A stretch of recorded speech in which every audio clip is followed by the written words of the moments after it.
Everybody, this is Fenn with Warframe Unabridged, and today we are going to take a much anticipated look at mind control.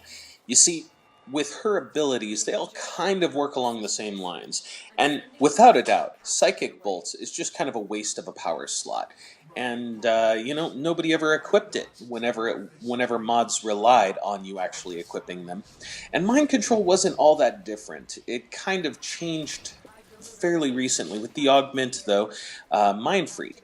And that's one of the great things about this power that we're really going to take a look at. Now, you can see Grandpa's there, so I'm going to use Chaos to delay the battlefield, just turn off the enemies for a second, and we are going to take over Grandpa. So there we go. We've mind-controlled essentially what is the boss of the game, if you could indeed say that there's a boss. Now, he shows up whenever he wills. You don't get some opening cinematic, sure. But he shows up and he's hella powerful, and he's incredibly useful, especially when it comes to taking him over. Now, something that's also great about prioritizing heavy units like this, you want to prioritize people with high DPS, people with a lot of utility, because their utility becomes your utility. And with Vor, you're getting some pretty decent DPS. You're getting these little Tesla grenades that are going to attack the enemies, and it doesn't really come out of your budgeted energy. Notice, I'm capping out the whole time. Sure, I got some Death Orbs and I'm Nyx Prime, but at the same time, if you're only casting, 6 energy every 10 seconds, that's not that much to worry about. That's something that's very easily maintained. So when you're going up and recasting, I say every 10 seconds, the reason why it's every 10 seconds is because you're going to have a reduced duration against units like him. Units like the Stalker's Acolytes, when you take them over as well, and yes, you absolutely can, I've done it, and it's really freaking cool. When you take over these units, it's just this, this super powerful being, especially with Mind Freak. Now Vor right here, with 145% power strength, I mean, that's not going to help out a lot of your abilities, but it's going to certainly help out the DPS that this dominated enemy can put out. And when you have something that useful, when you have pretty much the boss of the game, which is the most powerful enemy and the most powerful tile set, just working for you, that's really going to benefit how much damage you can output. It's going to distract enemies as well, so when you got enemies that are scaled well beyond your level, they're going to be able to focus down the boss for you. And that is just, that's a trait that is just extremely powerful. Extremely powerful. I don't really know what else to say about that, you know? What can you do to be more useful than to turn any enemy into an ally? You know, it scales infinitely, and it's slightly more powerful than just being able to turn off enemy buffs. Like if you were to take over an Osprey or use Chaos on the battlefield, you know, all of the horde bonuses, all of the synergy that the enemies have, sure, that's going to be turned off. But in no situation do you gain the benefits of that enemy.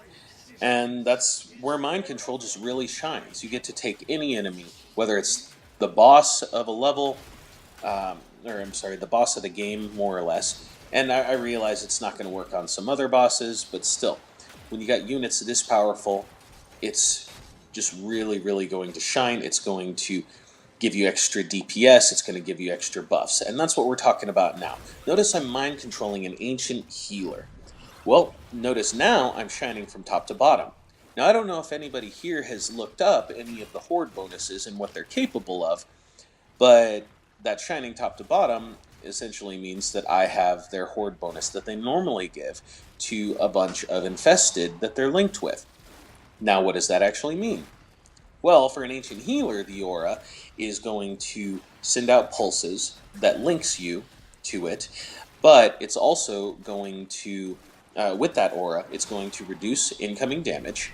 Now notice, I'm level 60, facing level 65 enemies, and they're not dealing much damage to me at all, even though they're bypassing my shields.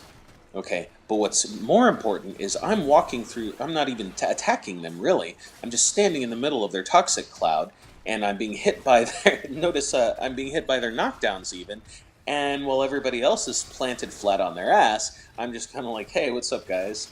Well, just chilling, just not being affected by anything you guys are, because I'm immune to status, I have damage resistance, and one of the cooler things about it is damage that is dealt to people that are linked with an ancient healer that heals the ancient healer. So it's just a really, really cool horde bonus, and if you're not close enough, you're going to die like that. So in this scene, you see that I'm looking at some Hyekas that are not attacking me, and I can't deal damage to them. It's because they're kind of my slaves right now. Well, the way that you do that is you take over a summoner, and that's kind of what we're classifying the Drop Master and the Hyeka Master as. They're summoners. And it's because they can summon an infinite amount. Now this is a cool power for Necros too, when he summons them with Shadows of the Dead. It's actually way better than Mind Control, because they're permanently there for you. Now, Drop Masters have better beasts, but I would say the Hyeka Master deals a lot better damage, so you may consider taking her over the Drop Master. And anything that they summon after you've taken them over will serve you. Now, this is one of the ones that I know everybody's kind of wondering about. Anyone that hasn't tested it, it's the Nullifier. And for Necros, anyone you summon back, yeah, it's going to protect you, but notice, Mind Control gets instantly nullified the second their bubble goes back up. So it's a very unfortunate thing, but no Mind Controlling them.